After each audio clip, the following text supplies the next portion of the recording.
All right. Last week we ended on page 230 of the Hope-Filled Teachings of Nichiren Daishonin, and we're reading the on Repaying Debts of Gratitude lecture from President Ikeda.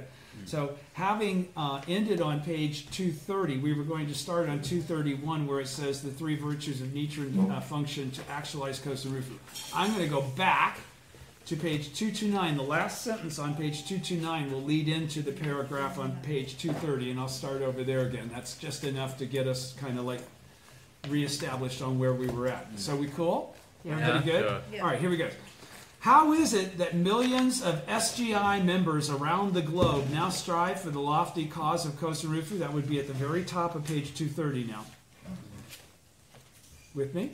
Yes. Yeah. Yes. It is because Tanesaburo, Makaguchi, and Josei Toda, our first and second presidents, dedicated themselves to propagating the law in exact accord with Nichiren's spirit and taught us to do the same. Now, this is the page 230, bro. You with me? All right. For us, the deeper the roots and the farther the source mean having faith that is deep and firm. With the power of faith, we can definitely triumph over any of the three obstacles and four devils that may assail us in the course of our life, in the course of our life struggles, and in our work for Kosen Rufu. If we maintain a strong sense of purpose and determination to fight for Kosen Rufu, we will see negativity or devilish functions for what they are and prevail over them. So what does that say? He says, again, he says,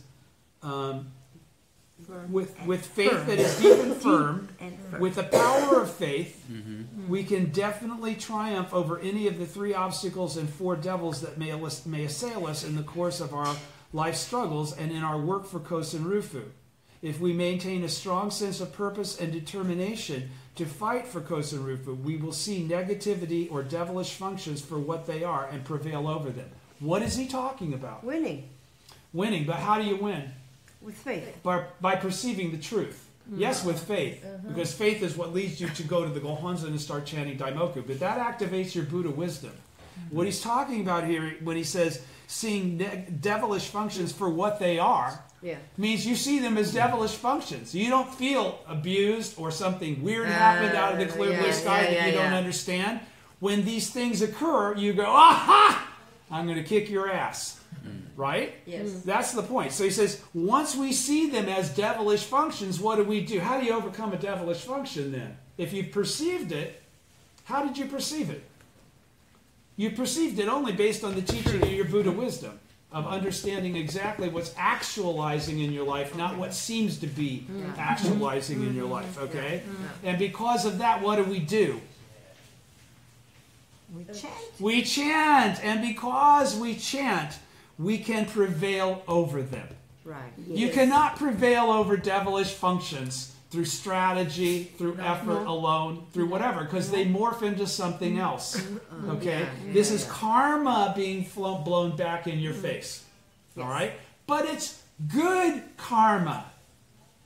Understand that. Devilish functions only occur to those that are on the path to Buddhahood, right? That's what Sancho Shima when it occurs.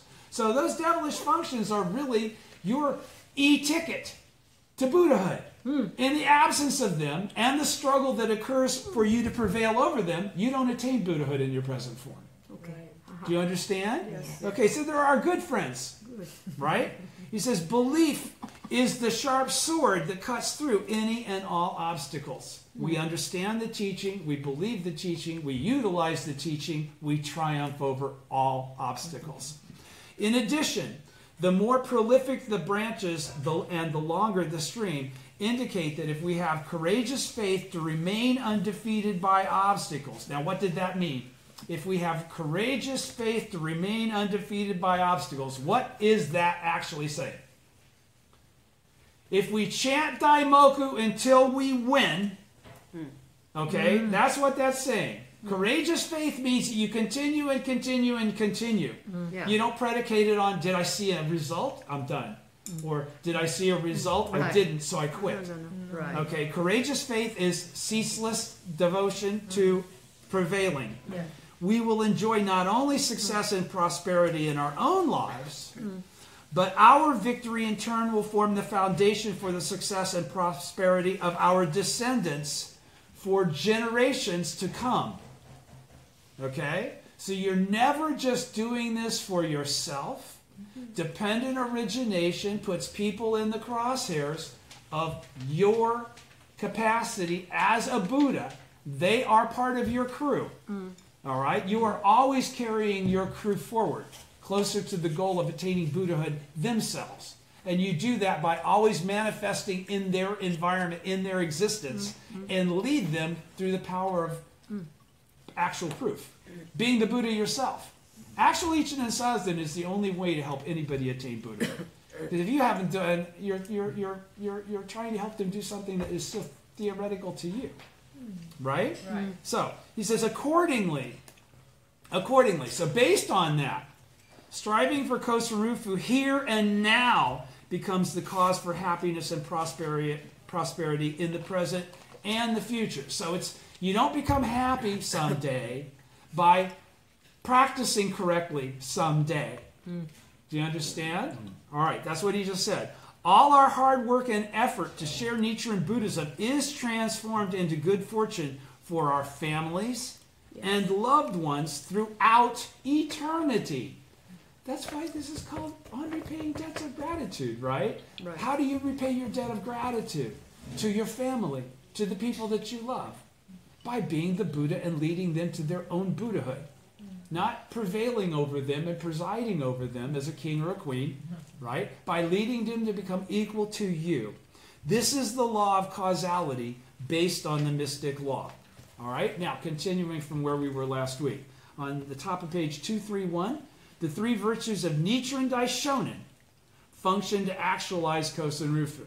So what's it say? The three virtues of Nichiren Daishonin. Not just the three virtues as it relates to the Buddhism of the harvest. Do you understand? All right, so highlights. Widespread propagation of the correct teaching is the fundamental wish of Shakyamuni, many treasures, and all Buddhas throughout time and space.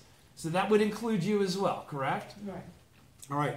Nichiren declares that he has actualized this wish and explains that to propagate the law, he has manifested the three virtues. He has manifested the three virtues.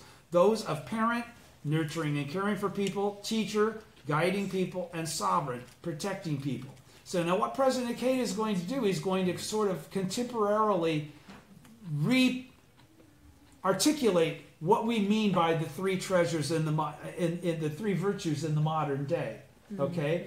All right? We aren't sovereigns, okay? But we still function as sovereign as it relates to the Buddha. Do you understand? We may not be parents to all people, but we still function as parents to all people as it relates to being the Buddha. Do you understand? And the same thing for teachers. So he's going to re-articulate what parent, teacher, and sovereign really kind of means now. Based on the principle of the farther the source, the longer the stream, Nichiren Daishonin declares that, driven by his profound compassion for his fellow human beings, not because he wanted to be king, okay, but his desire for all people to be kings, he has secured the foundation for the enlightenment of all people into the eternal future through his own unflagging efforts. He proclaims in the following well-known passage, if Nichiren's compassion is truly great and encompassing, Nam-myoho Renge-kyo will spread for 10,000 years and more for all eternity, for it has the beneficial power to open the blind eyes of every living being in the country of Japan, and it blocks off the road that leads to the hell of incessant suffering. His immensely compassionate struggle to identify and spread the correct teaching led to his revelation of Nam-myoho Renge-kyo. Don't forget what preceded what, right? Was Nam-myoho Renge-kyo first? No, the desire to find the correct teaching was the thing that led to him discovering Nam-myoho Renge-kyo in his life. In this, we can see the towering conviction that because of his deep resolve, Nam-myoho Renge-kyo will eternally spread and lead people throughout the world to enlightenment in the latter day. The Buddha vows to save all people, and widespread propagation of the correct teaching that continues after the Buddha's passing is the fundamental wish of Shakyamuni, many treasures, and all Buddhas throughout time and space. This passage is Nichiren's declaration that he has actualized this vow. It also points to the Daishonin's three virtues, those of parent, teacher, and sovereign. If Nichiren's compassion is truly great and encompassing, indicates the virtue of parent. It has the beneficial power to open the blind eyes of every living being, indicates the virtue of the teacher. And it blocks off the road that leads to the hell of incessant suffering, indicates the virtue of the sovereign. The virtue of parent represents the function of nurturing and caring for people. Okay? So when you do that, you're functioning as parent. Not because you have offspring necessarily. Okay? Nichiren succeeded in establishing the supreme law for the enlightenment of all people into the eternal future for the latter day, Nam-myoho Renge-kyo, precisely because he himself repeatedly overcame daunting opposition and persecution. So what's he saying there?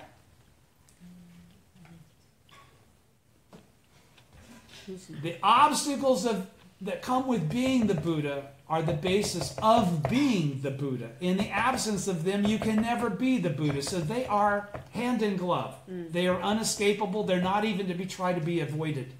They're to be embraced. They're to be seen correctly with the Buddha eye to understand that they're devilish functions to be overcome for the sake of the law. Do you understand? So he says, Nichiren succeeded in establishing the supreme law for the enlightenment of all people into the eternal future of the latter day precisely because he himself repeatedly overcame daunting opposition and persecution. The great and encompassing compassion of which he speaks in this passage did not arise out of his living in a peaceful, tranquil society. It was during an evil age steeped in the three poisons of greed, anger, and foolishness. And while battling the three powerful enemies of Buddhism, that he initiated the flow of Kosarufa for the sake of future generations. The depth and breadth of his compassion are without comparison. The virtue of the teacher represents the function of correctly guiding people, which is again what you're doing, right? The Daishonin speaks of the blind eyes of every living being in the country of Japan. Naturally, by blind eyes, he is not referring to physical disability, but rather to being oblivious to the dharma nature inherent in life due to ignorance, the fundamental cause of delusion. He wanted to break through this ignorance or fundamental darkness in people's lives through exemplifying as the votary of the Lotus Sutra how to battle the three obstacles and four devils by battling them himself and overcoming them and giving guidance that his life was the actual example of, right? He sought to upset people's attachment and arouse doubts. So what does he mean by upset at people's attachment and arouse doubts? This is one of the ways the Buddha teaches, which is to create questions that lead to deeper thought, and they basically replace shallow thought. Do you understand? He's saying he sought to upset people's attachment to erroneous teachings and arouse doubts in those erroneous teachings. Okay? And to hopefully give what he was saying some thought. He says, in other words, to cause people to question their assumptions and doubt their misguided beliefs so they could awaken to and embrace the correct teaching. That's why he was constantly busting everybody. He wasn't trying so much when he would debate to win the debate through what you say, now I will say. He would say, where does it say that? He would arouse doubts and disrupt their understanding of erroneous teachings. Do you follow what I'm saying? Okay, that's how he debated and won every time. It wasn't into a thought war. Okay? He's saying, what you're saying isn't based on anything. It's based on supposition, based on common mortals' interpretations. It's not by the Buddha. Where did the Buddha say that? And that's how he would win every time. He knew what the teaching was, and they didn't. Very easy when you're capable, right? Yeah. Okay, so they could awaken to and embrace the correct teaching of Nam-myoho Renge-kyo. The virtue of the sovereign represents the function of protecting others. All right? Nichiren speaks of blocking off the road that leads to the hell of incessant suffering. So what kind of protection are we talking about? Are we talking about jumping in front of a car for them, or, buying them a bulletproof vest with all the violence that's going on. No. It's the virtue of the sovereign represents the function of protecting others. It's protecting them from erroneous teachings that lead to the hell of incessant suffering, that lead to the creation of bad karma. That's how you protect others. All right? Do you understand? By telling them the truth, not listening to things that you know are false and not saying anything. You protect them when you hear them saying falsehoods. You jump in and you correct them. You don't have to be obtuse or arrogant about it. But you do need to let people know when they are doing things that are incorrect, out of mercy, not out of the desire to show them that you know something that they don't. It's really because you're allowing them to create slander. Then what does Buddhism say about you? You created the same slander by doing nothing to stop the slander. So you're screwing yourself if you don't do what I just said. All right? Yeah. So he says, this is a manifestation. He says the blocking off the road that leads to the hell of incessant suffering. That's what we're doing. We're stopping them from making those causes. This is a manifestation of his profound and irrepressible wish to not let even one person fall into the hell of incessant suffering. It is impossible to secure the welfare of all people without an unwavering commitment to eradicating suffering and misery from the face of the earth. Okay? So, if your desire is just for yourself and not for the function and the reality of Kosen Rufu, if your desire is not that of the Buddha, then you haven't attained Buddhahood. If you have, you can't say that you've attained actual Ichiren Sanzen if this isn't part of your prayer and your outlook in life. And if you're a disciple of Nichiren, it goes hand in glove. It's the form and the shadow. You can't help but look at it this way. Do you understand what I'm saying? Everybody's with me, right? All right, so it says, we must never forget that Nichiren demonstrated a living example of the virtues of parent, teacher, and sovereign through his fierce and selfless struggle to propagate the correct teaching in the evil age of the latter day. Why must we never forget that? He put his life in the ground. No, it's not for his glory. Why must we never forget that? The debt of gratitude. Yes, but why must we? Yes, and we owe him a debt of gratitude. But what did he just say? Now, let me read it again. We must never forget. So you must never forget this point. That Nichiren demonstrated a living example of the virtues of parent, teacher, and sovereign through his fierce and selfless struggle to propagate the correct teaching in the evil age of the latter day. Do you have a limitation in how you can propagate the teaching in the latter day? No, you can also do it fiercely and selflessly, correct? Right. He says, so what is he telling us there in this thing? You must do the same. Never forget you have to do this. This isn't theoretical. This isn't like window dressing. You have to be the Buddha. He's saying, why was Nichiren the Buddha? Because he was the Buddha. What are you going to do to be the Buddha? You got to be the Buddha. You got to fiercely and selflessly struggle to propagate the correct teaching in the evil age of the latter day. You have to do what Nichiren did. What he's emphasizing is that Nichiren didn't just talk. Okay? Nichiren acted, constantly acted. His talk was reflecting more of what he did than talking about talk. Do you understand? Right. There's a huge difference in how you live your life, Right. if that's the basis of it. All right? Action, action, action. Bodhicitta. All right? The action of the Bodhisattva. Buddhism always comes down to action. I didn't know that was the next sentence, but thank you. Buddhism always comes down to action.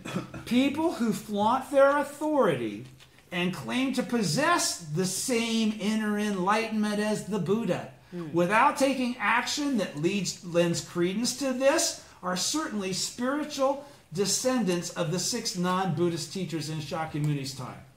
What did he just say? If you're going to talk about the effect of actual Ichiren Sanzen, you better be walking the walk, not just talking the talk. Do you understand? Or else you're slandering and making the assumption that you've attained what you have not attained. Had you attained it, you would be making that action automatically. It wouldn't be even something you have to think about. All right?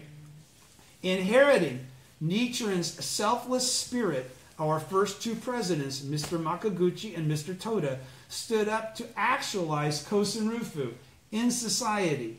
Thanks to the appearance of the Soka Gakkai, an organization dedicated to carrying out the Buddha's decree, the great river of Kosen Rufu, with Nichiren's teachings as its source, now flows powerfully throughout the world in the 21st century. This is indisputable. The establishment of the foundation of worldwide Kosen Rufu is complete.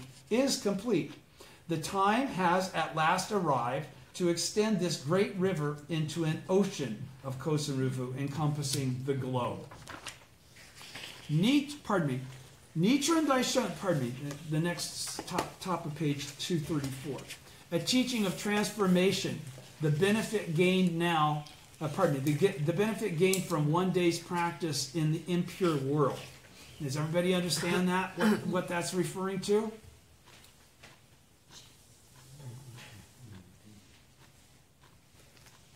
Until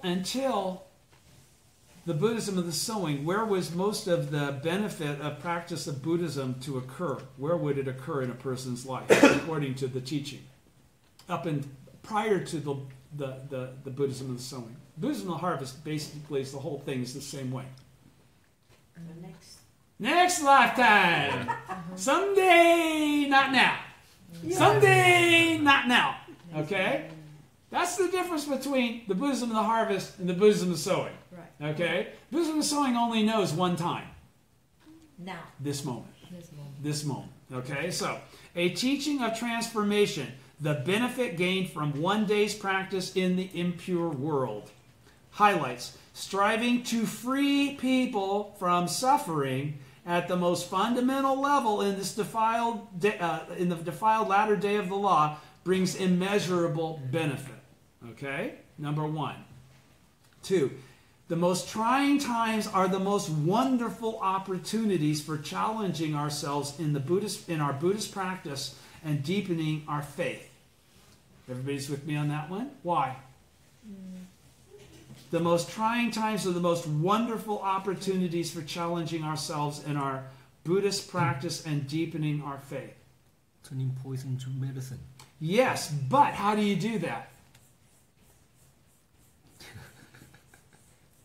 Chant with faith. Chanting with faith. With faith. Okay, not just chanting. Chanting with faith. And if you're going to turn poison into medicine, what are you experiencing at that point? Joy and great benefit? No, you've got poison that you're working on changing, right? Right. Okay, so you're probably dealing with the shit when we're talking about this. Right. Okay? So he's saying the most trying times when we're dealing with the shit are the most wonderful opportunities because when we're dealing with shit is when we can change poison into medicine. Exactly. Okay?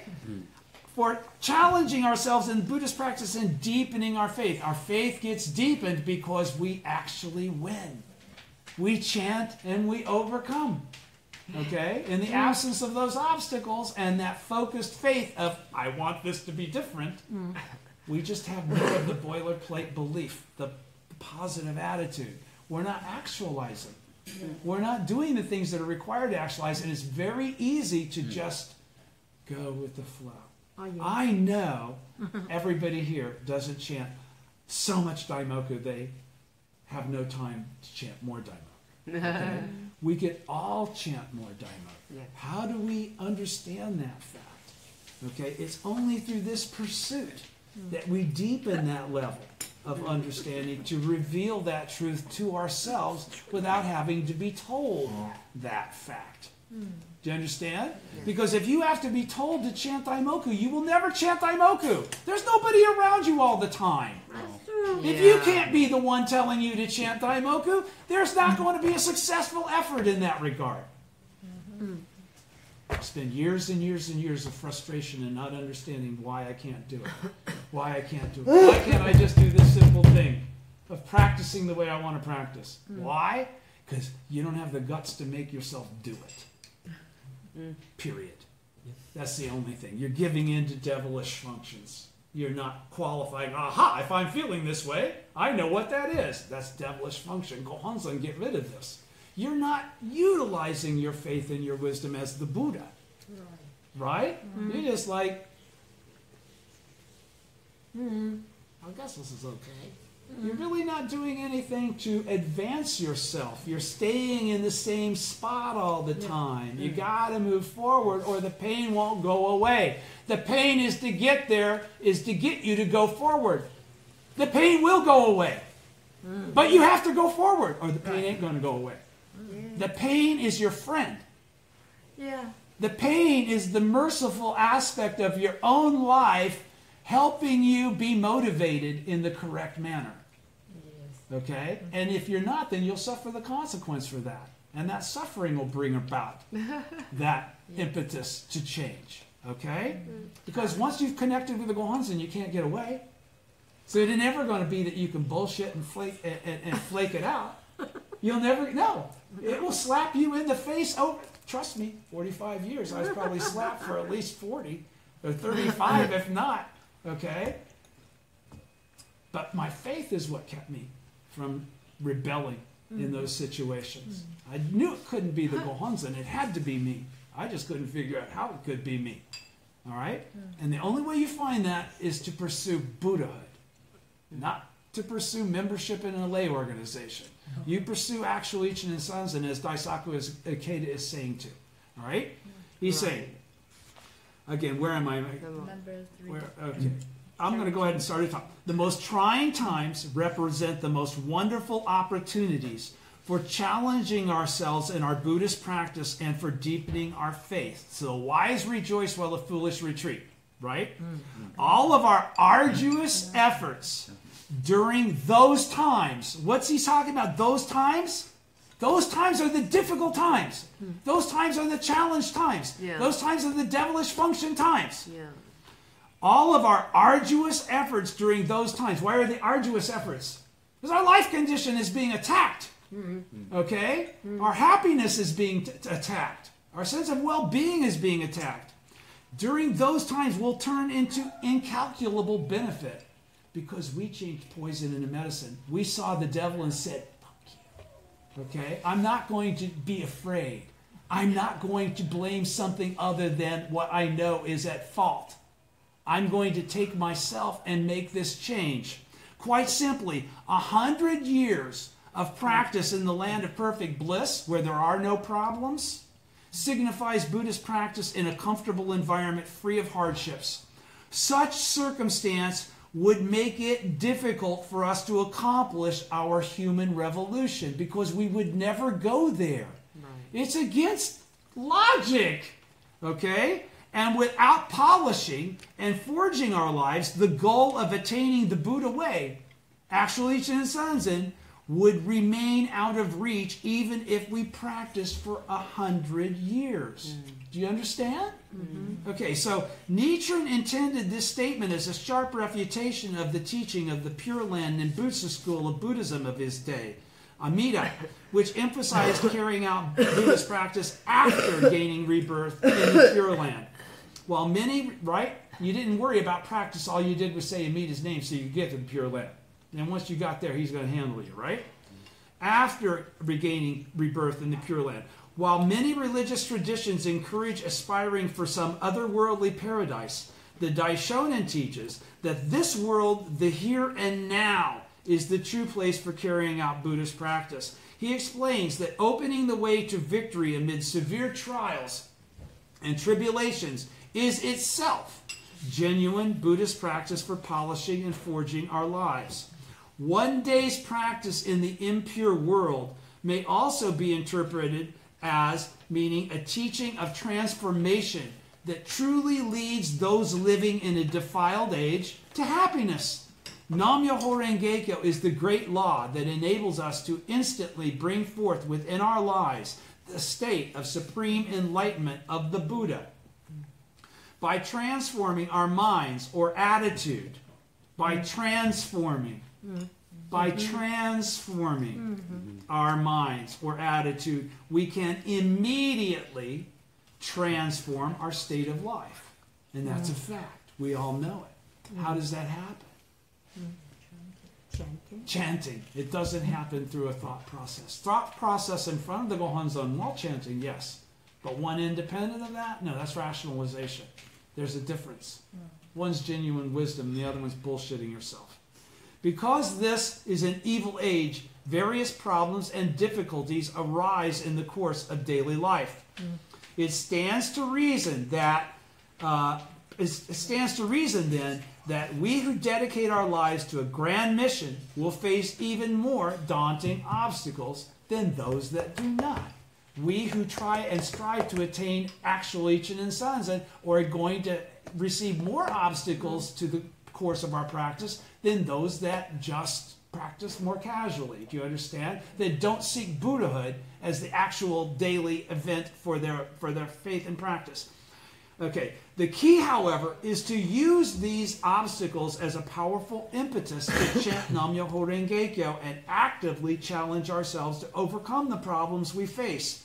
Each day we spend engaged in this manner is one of life-changing practice, and the continuation of such practice over time produces the great benefit of attaining Buddhahood in this lifetime. Exactly what I know will happen to you if you just won't give up. That's how it worked for me. And I have attained actual Ichinen Sanzen, and I'm not afraid to say it. I'm not bashful about that. But it was definitely a very, very difficult process. And one that has to be sustained on a daily basis or I'm full of shit. Right. Okay? So he says, only a Buddhist teaching of fundamental transformation. What's fundamental transformation? Become Buddha. Become the Buddha, right. Only a Buddhist teaching of fundamental transformation, one that teaches the importance of taking action, which means studying, means chanting, means helping others, right? Yes. Amid the turmoil of society, can offer the means for genuinely changing this strife-filled Sahe world into a Buddha land, and for actualizing the principle of establishing the correct teaching for the peace of the land. So what did he just say there? Come on. Only a Buddhist teaching of fundamental transformation, one that teaches the importance of taking action amid the turmoil of society, can offer the means for genuinely changing this strife-filled Sahe world into a Buddha land, and for actualizing the principle of establishing the correct teaching for the peace of the land. What's that say?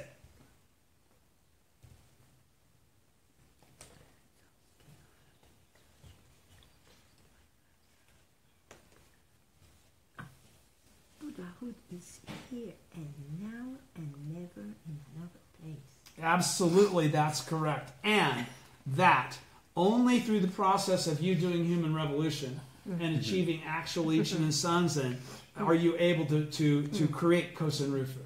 Kosen Rufu is not a catch-all phrase that's sort of like happy talk. Kosen Rufu is the actual pacification of the land through the propagation of the correct teaching in the latter day. Right? So he's saying, if we want to make Kosen Rufu, this utopian future for mankind as a whole, actually occur, we cannot do it in the absence of taking action in a strife-filled, turmoil-filled environment. Okay? We have to actualize the teaching in that environment to actually create what Nichiren has predicted will occur. Okay? So he's saying, in addition, Nichiren says that 2,000 years of propagating Buddhism during the former and middle days of the law are inferior to even a brief time spent doing so in the latter day of the law. Buddhism during the former and middle days was basically a teaching for people of superior capacity, and benefit could be gained through even a partial or implicit teachings. Why? Why does it say they were people of superior teachings of superior capacity? They were the disciples of Shakyamuni. They were direct disciples of Shakyamuni, right? Buddhism and sowing doesn't require that you have a relationship that preceded it. It functions on the predication of what your single moment of life is, what actual Ichinen Sanzen is. 3,000 realms in a single moment of life, right? So, you are the Buddha as your original state. in the Buddhism of the sowing. It's not something that you attain, okay? It's something that you reveal. That's a huge difference, all right? He says, in addition, Nichiren says that 2,000 years of propagating Buddhism during the form and the middle days of the law are inferior to even a brief time spent doing so during the latter day. Why? Because the Buddhism that you could propagate and that could be propagated in the form and the middle day of the law is what? Provisional. There's no Nam-myoho Renge-kyo in the former or the middle day. Right? That's why he's saying that the efficacy of propagation of that, the fortune gain, doesn't even begin to compare.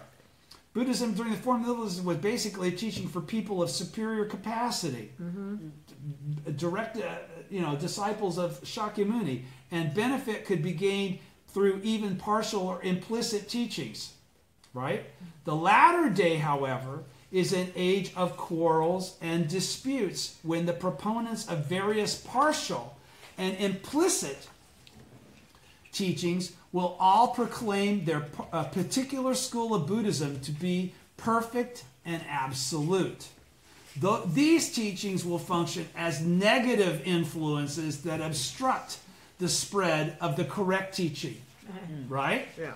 In such a confused and distorted age, only the teaching of Nam-myoho Renge-kyo, of the Buddhism of sowing, which directly activates the Buddha nature, will lead people to enlightenment. Understood? That is why propagating the correct teaching of Nam-myoho Renge-kyo for even a brief time in the latter day is superior to spreading partial or implicit teachings for a long period during the former and middle days of the law. Everybody's with me? Yes. Okay, so the time to open the way for Kosen Rufu is the latter day. Page 236, the gray box. Highlights Buddhism attaches special importance to the time or era. It teaches that when the people of a land require spiritual change, a sage will appear who can propel that change. Nichiren appeared at a time of transition, moving from an age of aristocracy toward an age of the people. The Soka Gakkai was founded against the backdrop of unprecedented developments in history when humankind was in need of fresh wisdom. Nichiren Daishonin, second column, top of page 236. Nichiren Daishonin explains that he could establish the law to be widely propagated in the latter day, not because he possessed unsurpassed wisdom, but simply because the time had come to do so. It was the fifth 500-year period. In writing that this achievement is not attributable to his wisdom, Nichiren is, of course, merely being modest. But his comment that his establishment of the law had accorded with the time expresses a profound truth. Generally speaking, too, there is a sense that truly great individuals in every sphere appear in the right place at the right time or are summoned forth by the times. What is that reflective of? The truth of dependent origination. Those people that will be affected by those great people then were people that are of the same time, not people before, right? Can only be people after, right? Which reflects karma. When did you make your advent? That's based on your karma, your causes. Buddhism attaches special importance to the time or era. It teaches that when people of a land require a spiritual change... Hang on, I just read that. No. Didn't I? No. Okay, that was from the gray box. Pardon me. Yes. Buddhism attaches special importance to the time or era. It teaches that when the people of a land require spiritual change, a sage will appear who can propel that change. In other words, a defiled age requires the appearance of a genuine Buddha who can expound a great teaching capable of freeing the people of suffering and positively transforming the times. Nichiren emphasizes the importance of the time because he is absolutely confident that Nam-myoho Renge-kyo is the teaching that accords with the age of the latter day. If we overlay the history of Buddhism and the history of humankind, we could say that the time of the latter day when Nichiren Daishonin appeared marked a crossroads, a transition from an age of aristocracy toward an age of the people.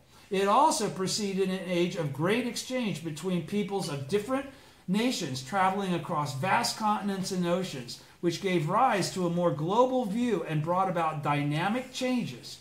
In the vanguard of this era, he revealed and spread the law of Nam-myoho Renge-kyo. This teaching constitutes the heart of his Buddhism of the people and a universal religion. Turning to modern times, the Soka Gakkai appeared in the first half of the 20th century. That this organization that has spearheaded the worldwide propagation of Nichiren Buddhism should have appeared at this juncture is not unrelated to the 20th century being a major turning point in human history.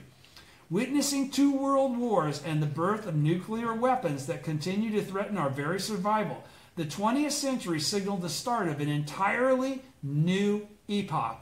Humankind embarked on economic and other activities on a global scale, and it even took flight into outer space. Further, the recognition that the earth is finite, as seen, for example, in growing awareness of environmental destruction, is another unmistakable development of the 20th century.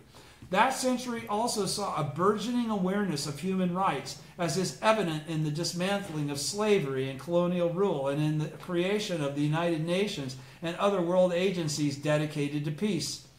The Soka Gakkai was founded against the backdrop of such unprecedented developments in history, at a time when humankind was in need of fresh wisdom. Holding high the banner of a humanistic religion, we have shared with people around the globe the wisdom of Nichiren Buddhism, a wisdom that can block off the path to misery and open the way to realizing true happiness. Mr. Makaguchi espoused a philosophy of value creation and formulated a system of value-creating education as a basic foundation for building character. His disciple, Mr. Toda, meanwhile, through advocating the ideal of global citizenship, the abolition of nuclear weapons, and human revolution, or inner transformation, offered profound wisdom to combat the fundamental darkness of humankind that characterized the 20th century. And as Mr. Toda's dedicated disciple, I have been striving through humanistic dialogue to bridge gaps between civilizations and between different faiths, to expand our network of good, and to make the 21st century a century of humanity, a century of life, and a century of peace. I believe that the age of Soka has truly arrived because the time makes it so. Not because I'm Daisaku Ikeda, but because all the other stuff that's gone down has created this recipe. I can see it in front of me. It's there. It's real. Let's go, guys. Let's do it.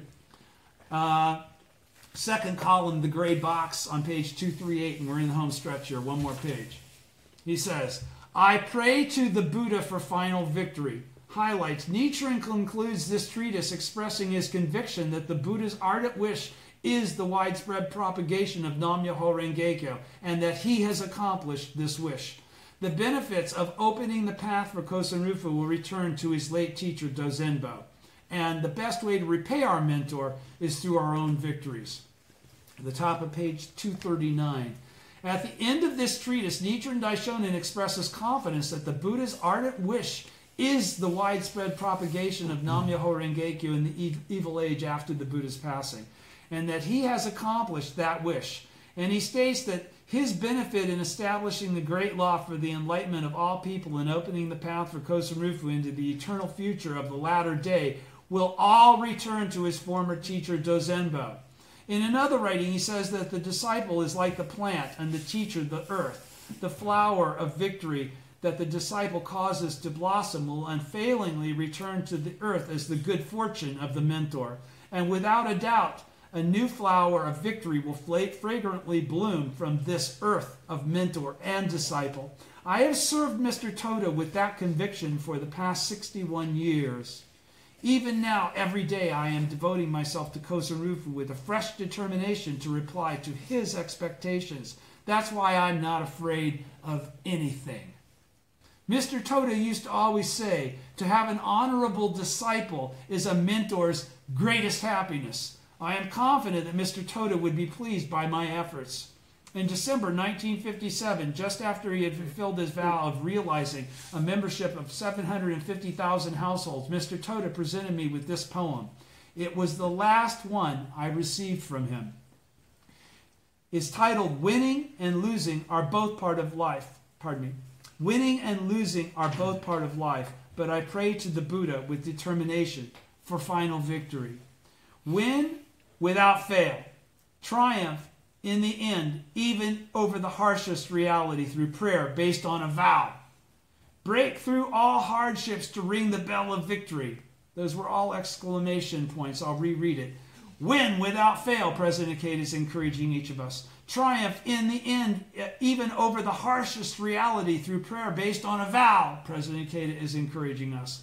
Break through all hardships to ring the bell of victory, he encourages us. I always recall the compassionate visage of Mr. Toda, who believed in the triumph of his disciples. The best way to repay our mentor is through our own victories. Let's set our sights on November 18th, the Soka Gakkai's 78th anniversary. The time has arrived to create a fresh record of victories of mentor and disciple. I believe in the absolute victory of my beloved disciples, and I am especially looking forward to the victory of the youth who will carry on as my genuine disciples. The end of that lecture, page 239. We'll start next week. We'll be reading the letter to Jaku Nichibo. And no, don't turn it off yet. Because Mr. Lee, I promised him 2 weeks ago. Mr. Lee has questions about the object of devotion. And I've got 8 minutes to answer them.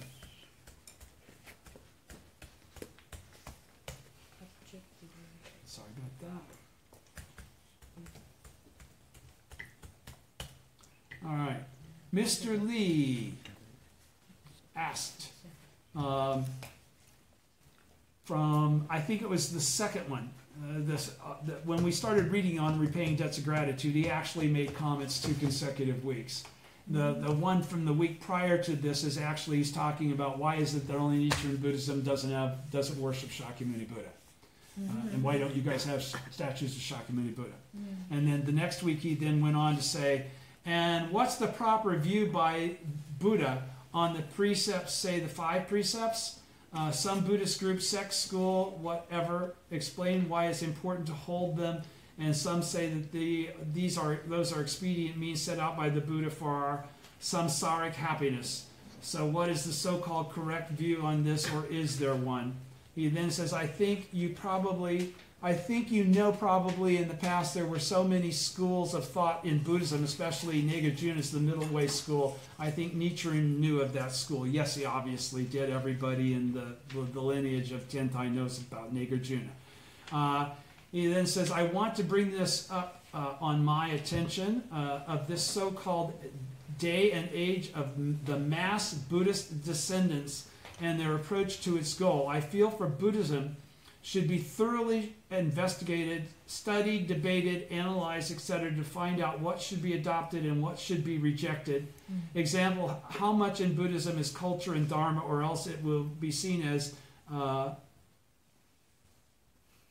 something alien and unadaptable, or possibly out of date with what is when it is in a different place. Still, Buddhism outwardly is still something. Why is only your Nichiren Buddhism does not have images or statues of Shakyamuni Buddha? So first of all, let's qualify that. Why does Nichiren Buddhism is the only one that doesn't have statues of Shakyamuni Buddha? Got news for you, bro. Nimbutsu don't have statues of Shakyamuni Buddha either, right? It's Amida Buddha. And the flower god is Vairocana Buddha. And true word is Mahavajrana Buddha. And you may think those are all Shakyamuni. They are not all Shakyamuni. There are a bunch of different Buddhas that Shakyamuni taught and talked about in the Buddhism of the harvest, and they all became ultimately objects of devotion for different schools that thought that different aspects of the teachings were the most specific and purposeful. The reason that we don't have those images or statues is to eliminate the confusion over this all being about a Buddha that is outside of you. Okay? This is not a Buddha. When we talk about the Buddha, we're not talking about anything that's outside of us. So when we would talk about Shakyamuni, is Shakyamuni like some Buddha outside of us? Then that's the wrong understanding according to Nichiren. And that the reason that we don't have statues of Shakyamuni, that's why we have the Gohonzon. The Gohonzon is not an image of an individual that has already existed in history. It's representative of the eternal Buddha that never made the specific advent as the eternal Buddha on earth. We think that he incarnated as Nichiren, And that's the reason that Nichiren was able to inscribe the Gohonzon. But we have the Gohonzon because it reflects our own life, not the life of something outside of us or a superior being or entity outside of us. And then he also asked, I know I got stuff all over me here. He said he thinks that we should study. He said, I want to bring up the so-called age of mass Buddhist descendants and their approach to its goal. I feel Buddhism should be thoroughly investigated, studied, debated, yada, yada, yada, yada, yada. That's what we're doing here. And the fact is that you could do it all over again, but Nichiren already did all that. Okay? And that's why we sit here every week and try and share his teaching, because he's already done all that debating and all of that qualification. And he's already laid it out very, very simply for us to just then adopt the chanting of Nam-myoho Renge-kyo to investigate whether this perception that he's qualified is correct or not. So Mr. Lee, as long as you just listen to what we say every week, and I sure appreciate you coming along and doing that, because that's significant to me. But if you don't try chanting Nam-myoho Renge-kyo and let go of all this other stuff that you're obviously still carrying and holding on to, because that's why you keep making these comparative comments when you make comments. It's obvious that you're not buying into what we're talking about, and that's fine. You're not obligated to do that. But do understand the teaching as we express it already includes and involves the fact that all of that debate has already occurred. All of that qualification has already occurred. Nichiren did all of that. And how do we as practitioners know it? Based on our daily lives and the actual proof we manifest in our daily lives. And what is Nichiren's teaching for why we're able to manifest that actual proof and power? It's because we're the Buddha. Not because a Buddha was listening to our prayer and then decided to answer it for us, bro.